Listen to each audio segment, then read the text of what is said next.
ఆంధ్రప్రదేశ్ భారతదేశానికి వరప్రదాయినిగా మారుతుందా అంటే అవును అనే సమాధానం వినిపిస్తోంది. ప్రస్తుతం గ్యాస్ సంక్షోభం నేపథ్యంలో ఇప్పుడు అందరి చూపు ఏపీ వైపు.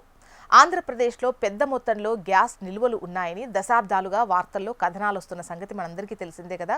గతంలో కోనసీమ ప్రాంతంలో గ్యాస్ అగ్ని ప్రమాదాలు జరిగిన దాఖలాలు ఉన్నాయి. దీన్ని బట్టి కోనసీమ ప్రాంతంలో గ్యాస్ నిక్షేపాలు ఏ స్థాయిలో ఉన్నాయో అర్థం చేసుకోవచ్చు. అయితే ప్రస్తుతం ఓఎన్జీసీ, రిలయన్స్ వంటి సంస్థలు ఆంధ్రప్రదేశ్లో గ్యాస్ను ఇప్పటికే వెలికితీస్తున్నాయి. అయితే ప్రస్తుతం ఈ గ్యాస్ సంక్షోభం నేపథ్యంలో భారత ప్రభుత్వం ఏపీ మీద ప్రత్యేక దృష్టి సారించి మిషన్ అన్వేష్ పేరిట మరిన్ని ఎక్కువ గ్యాస్ నిక్షేపాలను బయటకు తీసేందుకు ఒక భారీ సర్వేను ప్రారంభించింది. ముఖ్యంగా ఆంధ్రప్రదేశ్లోని కోస్తా తీరం వెంబడి వందల కిలోమీటర్లలో ఎక్కడెక్కడ గ్యాస్ నిక్షేపాలు ఉన్నాయా అని వెలికితీసే కార్యక్రమంలో ఓఎన్జీసీ వంటి సంస్థలు పనిలో పడ్డాయి. ఇప్పటికే ఆంధ్రప్రదేశ్లోని పలు ప్రాంతాల్లో గ్యాస్ ఉత్పత్తి జరుగుతోంది. ఆంధ్రప్రదేశ్లో గ్యాస్ అనగానే అందరికీ గుర్తొచ్చే పేరు కృష్ణా గోదావరి బేసిన్. ఇది సముద్ర గర్భంలో ఉంది. సుమారు 50,000 చదరపు కిలోమీటర్ల విస్తీర్ణంలో విస్తరించి ఉంది. కాకినాడ తీరానికి సుమారు 50 నుంచి 60 కిలోమీటర్ల దూరంలోనే సముద్ర గర్భంలో KG-D6 బ్లాక్ పేరిట రిలయన్స్ సంస్థ ఇక్కడి నుంచి పెద్ద మొత్తంలో గ్యాస్ సేకరిస్తోంది. అలాగే ఓఎన్జీసీ సంస్థ సైతం ఇదే ప్రాంతంలో పెద్ద ఎత్తున గ్యాస్ వెలికితీత నిర్వహిస్తోంది. ఇక ఇటు భూమి మీద వెలికి తీసే గ్యాస్ నిల్వలను అర్నాష్ గ్యాస్ నిల్వలు అంటారు. ఇవి ముఖ్యంగా కోనసీమ ప్రాంతంలో పుష్కలంగా ఉన్నాయి.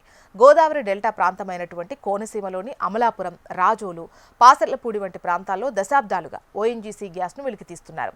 అలాగే పశ్చిమ గోదావరి జిల్లాలోని నరసాపురం చుట్టుపక్కల ప్రాంతాల్లో కూడా ఈ గ్యాస్ బావులను గుర్తించారు. అలాగే కృష్ణా జిల్లా కైకలూరు బెల్ట్ కూడా గ్యాస్ బావులు ఉన్నట్లు గుర్తించారు. ఇప్పటికే ఆంధ్రప్రదేశ్లో లభించే ఈ గ్యాస్ ఉపయోగించి గ్యాస్ ఆధారిత విద్యుత్ కేంద్రాలు నడుపుతున్నారు. ఇందులో ముఖ్యంగా Vidveswaram, Gautami, Konaseema gas power plants ముఖ్యంగా చెప్పుకోవచ్చు మనం.